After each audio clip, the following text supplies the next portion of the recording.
Mesdames et messieurs, soyez salués où que vous soyez, partout à travers les quatre coins du globe. Alors, l'Allemagne vient de prendre un revirement à 360 degrés et s'oppose complètement contre ses alliés occidentaux. Et oui, c'est du jamais vu. Le chancelier allemand Olaf Scholz vient de sortir, mais complètement de son silence. Et c'est la toute première fois que nous voyons ce monsieur prendre une telle pareille décision. Et oui, ce monsieur est décidé. C'est bien vrai, il prend des décisions ces derniers temps que vous et moi-même d'ailleurs, nous n'avons pas tellement confiance. Mais ces dernières 24 à 48 heures, monsieur Olaf Scholz a complètement tourné sa veste contre les prises de décision de ses alliés français et britanniques. Il y a de cela environ 48 heures à 24 heures, que M. Emmanuel Macron et le ministre de la Défense britannique ont pris des décisions de signature et d'autorisation à l'Ukraine et de transfert des missiles à longue portée à l'Ukraine pour frapper en profondeur sur le territoire russe. On a même d'ailleurs abordé plusieurs sujets là-dessus concernant les missiles Storm Shadow. J'espère que beaucoup d'entre vous le connaissent. Alors, Olaf Scholz est sorti de son silence. Il s'est prononcé contre ses alliés que vous voyez là. Emmanuel Macron et monsieur, on l'appelle comment, c'est monsieur Sparker, c'est Sparter, le ministre britannique de la Défense. Olaf Scholz s'est prononcé. Mais qu'est-ce qu'il a déclaré? Et ça fait même d'ailleurs la une des médias otaniens. C'est maintenant que Volodymyr Zelensky est en train de comprendre qu'il y a certains pays d'Europe qui sont en chute, qui ne veulent plus soutenir ce conflit russo-ukrainien, qui ne sont même plus d'ailleurs en partance pour la continuité de ce conflit. Avec l'arrivée, bien sûr, de M. Donald Trump, qui a bouleversé complètement ce conflit russo-ukrainien. Chers dames, chers messieurs, écoutez les déclarations que M. Olaf Scholz envoie à ses alliés français et britanniques et tout cela qui continuent de vouloir continuer ce conflit. Vous comprenez? Qu'est-ce qu'il a dit? Mais avant de continuer, rassurez-vous, si vous n'avez pas encore mis des j'aime, mettez suffisamment de j'aime et partagez la vidéo dans tous les groupes. C'est très important pour nous, pour moi, qui est d'ailleurs mon salaire. C'est mon salaire, les j'aime que vous mettez et ces partages. Pour moi, c'est mon salaire. Et n'hésitez pas de mettre suffisamment de j'aime, de pouces bleus, de commentaires. Qu'est-ce qu'il a dit, mesdames, mesdemoiselles et messieurs? Olaf Scholz s'est prononcé contre l'octroi aux forces armées ukrainiennes du droit de frapper profondément en territoire russe. Il s'est prononcé et il s'oppose contre l'octroi à l'Ukraine des missiles et à frapper sur la profondeur en territoire russe. C'est M. Olaf Scholz, l'Allemagne, qui est l'un des troisièmes pays, ou je ne sais pas, au troisième ou quatrième fournisseur d'armes à l'Ukraine. Oui, il a même d'ailleurs des industries militaires qu'il a conçues du côté de l'Ukraine. L'Allemagne que tout le monde connaît.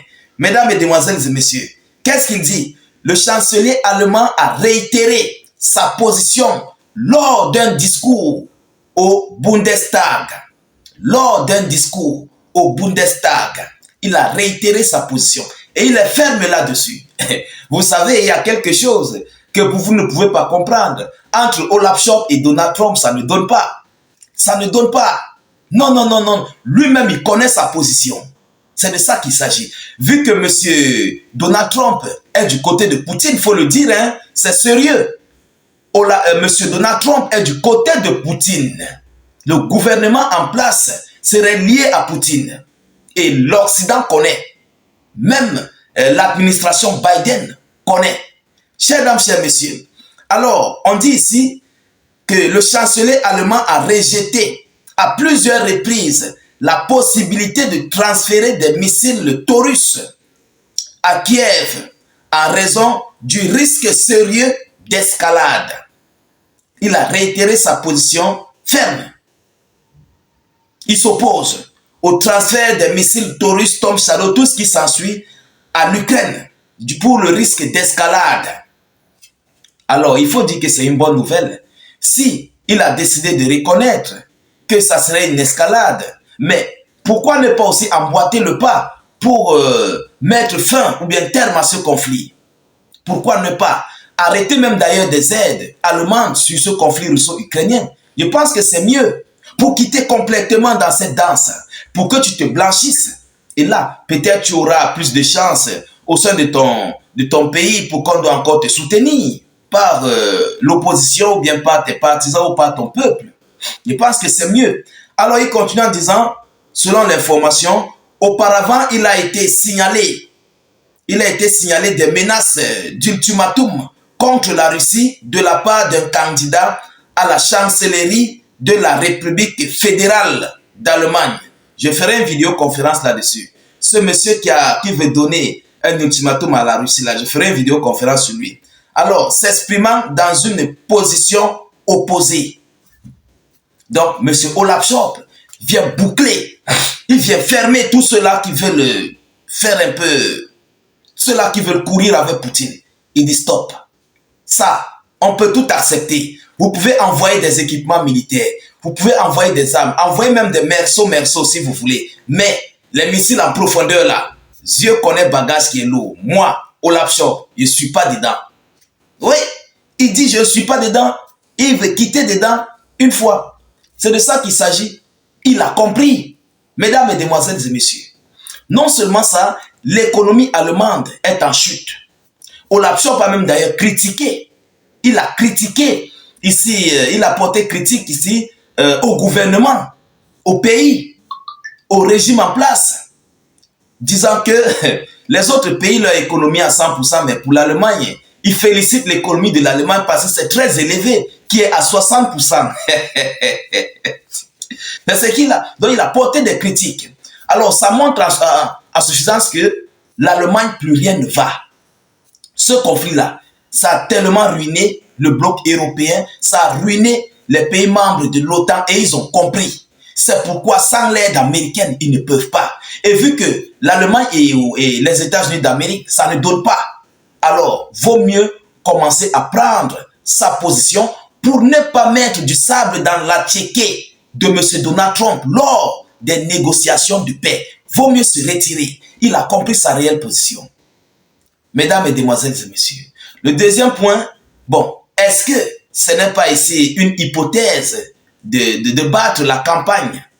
Parce que de son côté, plus rien ne va au sein de son gouvernement.